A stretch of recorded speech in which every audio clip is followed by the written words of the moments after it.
Nestled in historic downtown Apex, there's a place where you can experience the wonders of craft beer. Enjoy a wide selection of beers from North Carolina, the U.S., and around the world. And it's only at the Beer Dispensary.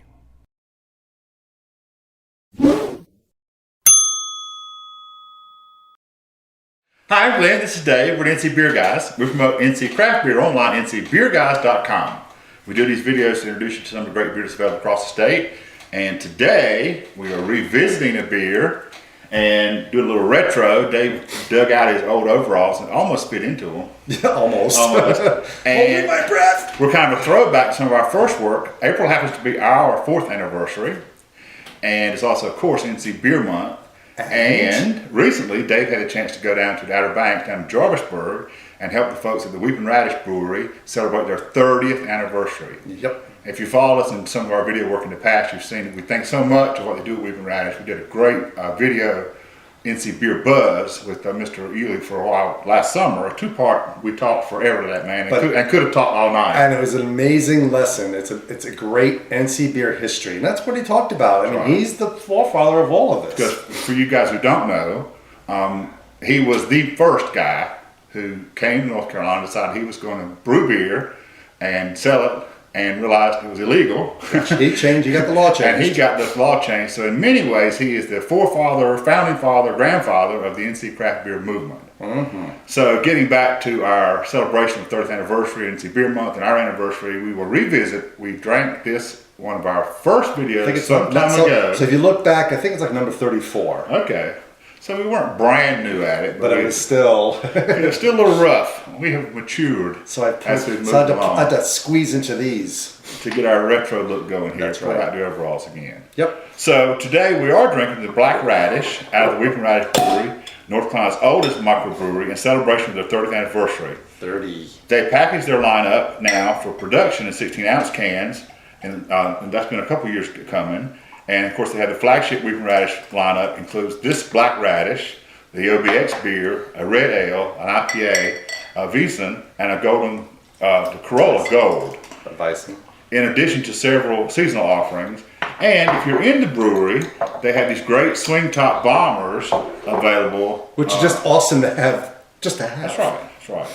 So of the Black Radish, they say this is a dark German lager. The Black Radish presents clean lager character featuring mild hop bitterness, complementary roasted malt notes, listed as a standard for Schwartz beer in the American Beer Judging Guide. So this is like the measurement benchmark for all Schwartz beers. And honestly, there's very few breweries in our state that do Schwartz beers, and this is the premier one.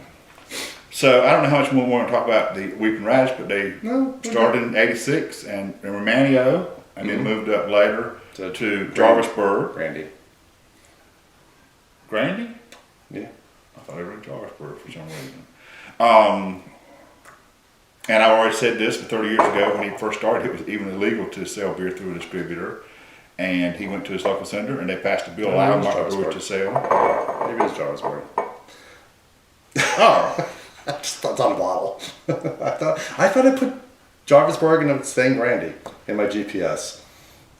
What do I know? We won't go there. We don't know. It's down there somewhere near. I was just there. It's back on the mainland as you go on the top of the Outer Banks and come across. Yeah. And as we said, Uli was raised in Bavaria, and he decided to bring the same high quality beer he was used to across the ocean to North Carolina. And all the Weeping Radish beers are brewed using only hops, malt, yeast, and water, no additives, chemicals, or preservatives. And of course, he does great things with the food. Yeah, and mine's getting warm. It won't hurt it to get a little bit warm. A little bit warm. In other words, hush and let's drink. That's right. It's a lager. I want it cold. It's just got this great malty aroma coming through. Yeah. And this Schwartz beer is dark, but they're traditionally a lighter dark beer. My God. They are light and almost refreshing, like you would think of a lighter beer. Yeah, the color is not indicative. Right. Not indicative of that at all. Because remember, it is a lager, so lagers are nice and light. So, and that's right, because people when they talk about Schwartz beers, or look at it, in fact, they look at it and think it's going to be all. Oh, this is like a heavy stout, and a heavy mouth feel, and it's going to stick with them. And this is people do drink these in the winter, but it's not like those other wintry kind of beers. Malty, smoky. but light and wonderful. It is. I mean, it's just like we said. It's the standard. If you think you know Schwartz beers, but haven't had this one, you need to go acquire this one. So I don't know, if, like basically how much I was glomming about it 4 years ago, but I'll glom on this one now.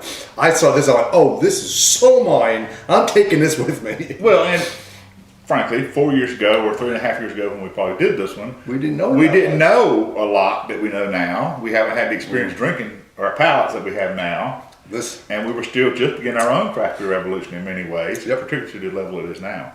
This is honestly wonderful. It's worth the ride to go out to Jarvisburg. Go check out Or the Granby. yeah. Go check out the restaurant because when I was out there, we had a great lunch, and you get the beer there, and you can go on a tour. And they have the farm there where they raise so much of their own We product. got 2 little goats right out front. Right. And Guy Fieri has been there at the restaurant. Yes, he has. On the Dining and Divers or whatever series that was. It's great, and then plus they have the butchery, so you can Yeah, go which get is your in my fresh- refrigerator right behind the camera. Get your fresh brats. I've got beer brats, and I got the bacon hot dogs, and they've got tons of other things.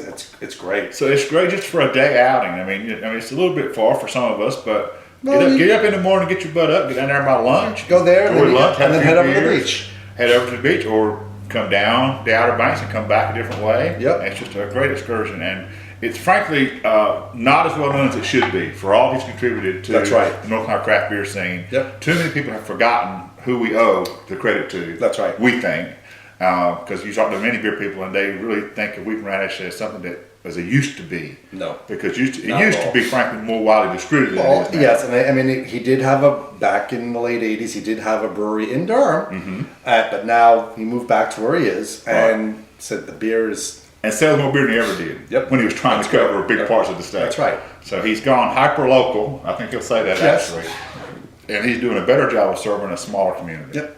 So we just take our hats off to Weeping Radish and particularly to the Black Radish product. So until next time, this is Dave and Ben celebrating the 30th year anniversary of Weeping Radish. Yep. And reminding you to drink local and keep your beer dollars in North Carolina.